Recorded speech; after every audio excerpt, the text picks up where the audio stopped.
ماہ محرم الحرام شروع ہے، اور اس ماہ محترم میں جو ایک عظیم واقعہ ہمارے ذہنوں میں آتا ہے وہ ہے امام عالی مقام رضی اللہ تعالی عنہ کی شہادت کے حوالے سے، کہ اس ماہ محترم کی 10 کو امام عالی مقام رضی اللہ تعالی عنہ اپنے رفقا کے ساتھ کربلا کے میدان میں شہید ہوئے، اور آج اسی حوالے سے کہ امام عالی مقام اہل بیت اطہار رضوان اللہ تعالی علیہم اجمعین کا جو مقام و مرتبہ ہے اس حوالے سے دیکھتے ہیں۔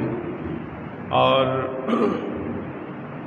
امام ترمذی نے حدیث بیان کی کہ حسن و حسین جب حضور کے پاس آتے نا تو آپ صلی اللہ علیہ وسلم ان سے محبت کرتے اور ارشاد اللہ کی بارگاہ میں دعا کرتے، اللہم انی احبہما، اے اللہ میں دونوں سے محبت کرتا ہوں، اللہم انی احبہما، اے اللہ میں ان دونوں سے محبت کرتا ہوں، فاحبہما، اور اے اللہ تو بھی ان دونوں سے محبت فرما، واحب من یحبہما، اور میری امت میں سے جو ان سے پیار کرے اے اللہ تو ان سے بھی محبت فرما۔ اب جن کے لیے آقا کریم صلی اللہ علیہ وسلم دعا فرماتے ہیں کہ اے اللہ میں ان سے پیار کرتا ہوں، ان سے محبت کرتا ہوں، اللہم انی احبہما فاحبہما، کہ تو بھی ان سے محبت فرما، واحب من یحبہما، فرمایا کہ یا اللہ جو ان سے پیار کرے تو ان سے محبت فرما، اور مجھے یہ پیارے ہیں، یہ مجھے محبوب ہیں، میں ان سے بڑی محبت کرتا ہوں۔ آقا کریم علیہ السلام حضرت امام حسن سے بھی محبت کرتے ہیں، امام حسین سے بھی محبت کرتے ہیں، دونوں سے پیار کرتے ہیں، اور اس محبت کا ذکر، اس پیار کا ذکر احادیثوں کے اندر محفوظ ہو گیا۔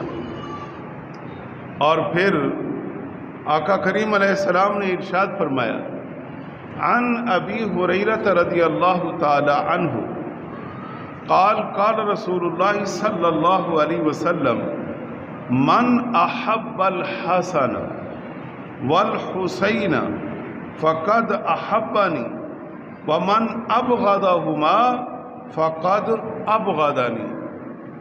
حضرت ابو ہریرہ رضی اللہ عنہ فرماتے ہیں کہ آپ علیہ السلام نے فرمایا، من احب الحسن والحسین، کہ جس نے حسن و حسین سے محبت کی، فقد احبنی، اس نے مجھ سے محبت کی، اس نے مجھ سے محبت کی۔ اندازہ فرمائیں، یہاں آپ علیہ السلام نے حسن و حسین کا ذکر کیا، پچھلی حدیث میں امام ترمذی نے بیان کیا کہ اللہم انی احبہما، کہ اے اللہ میں دونوں سے محبت کرتا ہوں، فاحبہما، تو بھی ان سے محبت فرما۔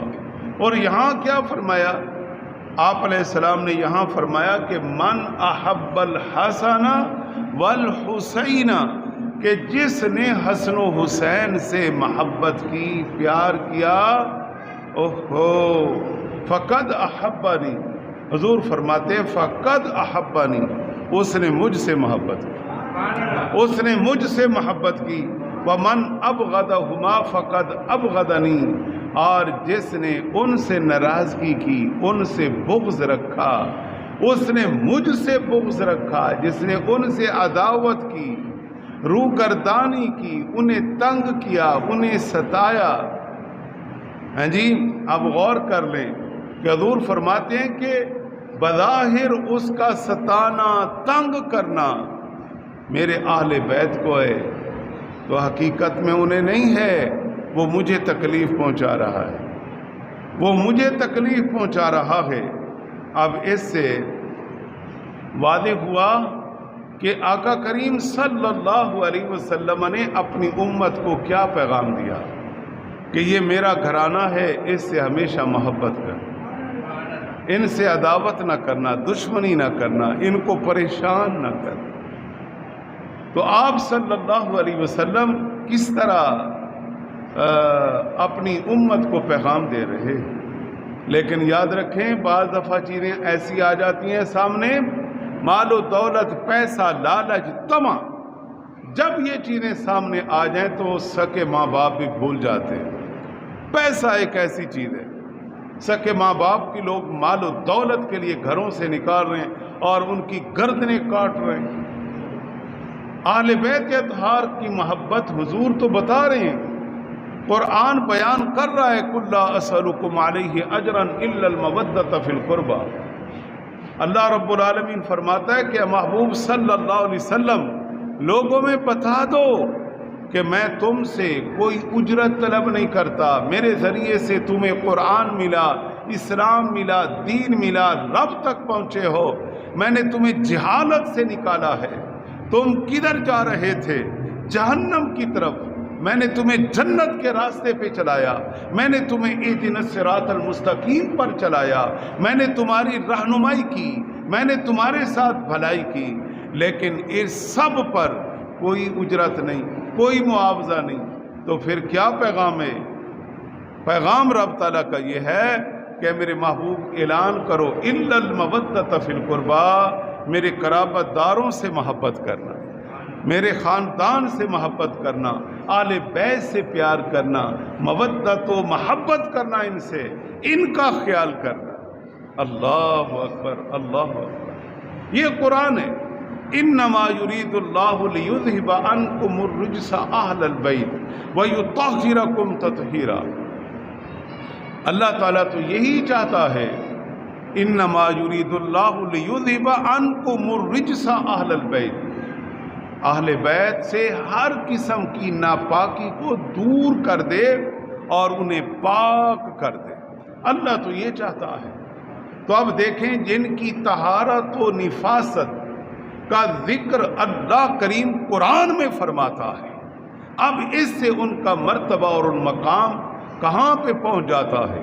اس سے معلوم ہوا کہ اہل بیت اطہار کی شان و عظمت تذکرے جب خود رب بیان کرتا ہے، اللہ کا محبوب بیان کرتا ہے، تو پھر ان امتیوں کے لیے بھی لمحہ فکریہ ہے۔ حد سے تجاوز نہ کریں، لیکن اہل بیت سے محبت۔ لیکن میدان کربلا میں جو کچھ ہوا ہے ایک پیغام ہے، ایک لمحہ فکریہ۔ لیکن یہاں یہ عرض کروں، پوری توجہ سے میری بات سنیے، کہ لوگ جو ہے نا امام مظلوم کے نام سے یاد کرتے ہیں، کہتے ہیں امام پر ظلم ہوا، امام مظلوم تھا، یعنی کمزور ظاہر کرتے ہیں۔ اللہ کے بندو، حضور ارشاد فرماتے ہیں کہ الحسن والحسین سیدہ شباب اہل الجنہ، کہ حسن و حسین جو ہے نا وہ جنتی جوانوں کے سردار ہیں۔ مظلومیت کیا؟ شہادت مظلومیت ہے۔ تو حضرت امیر حمزہ نہیں شہید ہوئے، مظلوم نہیں ہیں، وہ ایک آواز اللہ کی بارگاہ میں پکار دیتے، ساری کائنات ختم ہو جاتی۔ ان کی طاقت یہ اہل بیت ہیں۔ آقا کریم علیہ السلام جو ان کے نانا ہے، میدان بدر میں جب حضور نے دعا فرمائی تو اللہ تعالیٰ نے فرشتے نہیں بھیج دیے مدد کے لیے؟ کمال کرتے ہیں۔ یہ مظلومیت نہیں تو پھر ہے کیا؟ پھر یہ ہے کہ اللہ تبارک و تعالیٰ کی طرف سے آزمائش ہے، امتحان ہے، اس امتحان میں پاس ہونا ہے۔ جب ابراہیم علیہ السلام نے کیا کہا تھا، جبریل جیسا فرشتہ آیا تھا مدد کے لیے کہ میں اس آگ کو ختم کر دوں، کہا نہیں، میرا رب دیکھ رہا ہے نا، رب جس رضا میں راضی ہے۔ تو آزمائشیں آتی ہیں بڑوں پر، پیغمبروں پر آئیں، صحابہ پر آئیں، اہل بیت پر آئیں، تو لہذا اس سے کوئی بھی امام صاحب کو مظلوم بنا کر پیش کرتا ہے تو بہت غلط کرتا ہے۔ امام صاحب کوئی مظلوم نہیں ہے، اللہ نے ان کو اتنا مقام دیا ان کے تذکرے قرآن میں، ان کے تذکرے حدیثوں میں، ان کے تذکرے صحابہ کرتے ہیں، خلفائے راشدین کرتے ہیں، ان کا اتنا مقام ہے کہ جن کو کندھوں پر لے کر حضور پھرتے ہیں، جن کو حضور اپنے سینے سے لگاتے ہیں، جن کو مقام آقا کریم نے اتنا دیا، اور پھر یاد رکھیں جن کی شہادت کے تذکرے حضور پہلے سے ہی فرما چکے ہیں جی، تو جو اپنے نانا کی زبان سے سن چکے تھے، وہ جگہ بھی حضور بتا چکے تھے، علاقہ بھی بتا چکے تھے، اور کوفیوں کی بے وفائیاں بھی سب امام علی مقام جانتے تھے۔ لیکن یہ حضور کا خاندان تھا، آپ علیہ السلام کا تربیت یافتہ خاندان تھا، ایک آزمائش اور ایک امتحان سے انہوں نے گزرنا تھا، وہ مراحل ہے۔ باقی آپ کی شہادت اور باقی پھر دیگر بھی بڑے بڑے شہداء ہیں، اس لیے امام علی مقام کو کمزور ظاہر کرنا اور پھر اس کمزوریت پر واویلا کرنا اور یہ دیگر جو طریقے اپنائے گئے، یہ بالکل غلط ہے، بالکل غلط ہے۔ امام علی مقام کو تو اللہ نے وہ مقام دیا ہے کہ قرآن کے اندر ان کے ذکر ہو رہے ہیں، آل بیت کے تذکرے ہو رہے ہیں۔ اب ترمذی شریف کی حدیث سنیے، جب یہ حسن و حسین حضور کی بارگاہ میں آتے تھے تو آپ صلی اللہ علیہ وسلم کے پاس جب آ جاتے تو آقا کریم علیہ الصلوۃ والسلام فیشمہما ویضمہما، آپ علیہ السلام انہیں سونگھا کرتے تھے جیسے پھول کو سونگھا جاتا ہے۔ پھول کو کیوں سونگھا جاتا ہے؟ اس لیے کہ پھول سے خوشبو آتی ہے۔ فیشمہما، حضور انہیں سونگھا کرتے جیسے پھول سے خوشبو لی جاتی ہے۔ وَيَضُمُّهُمَا، پھر آقا کریم صلی اللہ علیہ وسلم انہیں اپنے سینے سے لگا لیا کرتے تھے۔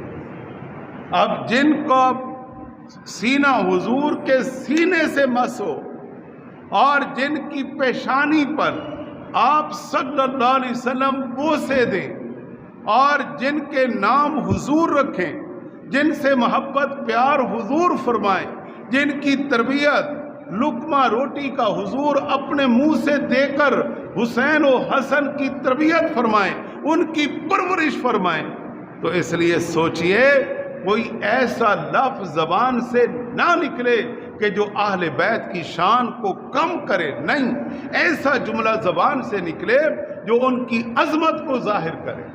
بعض لوگ محرم کی آڑ کے اندر نا کمزوری ظاہر کرتے ہیں، اہل بیت کی کمزوری نہیں ہے، ایک امتحان ہے، ایک آزمائش ہے، اللہ کی طرف سے ہے، اللہ بھی جانتا ہے، اس کے محبوب سب کچھ بتا کے دنیا پہ گئے ہیں، تو اس لیے اتنی حد تک بات کریں۔ باقی ان نفوس قدسیہ کو، اس عظیم گھرانے کو کمزور ظاہر کرنا یہ تو بالکل غلط ہے، اور ایسا ہرگز نہ کریں، کیوں؟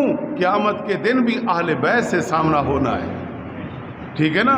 اس لیے جس نے اس انداز میں زبان کھولی کہ جی وہ کچھ کر نہیں سکتے تھے اور پھر وہ ماتم کرتے رہے اور فلاں کرتے رہے، میدان کربلا میں یہ ہوا وہ ہوا، اور اس تناظر میں ان کی کمزوری نہ، ایسا ہرگز نہ کریں کہ جن کو اللہ کے پیارے محبوب سے پیار ہو، رب کریم سے پیار ہو، رب کو ان سے پیار ہو، اللہ کے محبوب کو ان سے پیار ہو، اور ابو بکر صدیق کو جن سے پیار ہو، عمر کو، عثمان کو، علی کو، جمیع صحابہ کرام کو رضوان اللہ تعالی علیہم اجمعین، اور یہ تو ایک محبت کا پیغام ہے۔ اور اس لیے امام علی مقام کی پیشانی سے نور نکلتا تھا، جب آقا علیہ السلام کے سامنے آتے آپ علیہ السلام ان کی پیشانی کو چوما کرتے۔ کمال یہ ہے کہ ان کی پیشانی اتنی منور تھی کہ وہ جب کسی چیز پہ پڑتی وہ منور ہو جاتی، تو یہ تو اتنا عظیم گھرانہ ہے۔ اس لیے شاعر کو بھی کہنا پڑا کہ کتنی ہنسی ہے چاند سی صورت حسین کی، ہے خالق جمال کو الفت حسین کی۔ کتنی ہنسی ہے چاند سی صورت حسین کی، ہے خالق جمال کو الفت حسین کی، محبوب حق کو جو ہے محبت حسین کی، ہے کائنات حسن کو الفت حسین کی۔ وآخر دعوانا الحمدللہ۔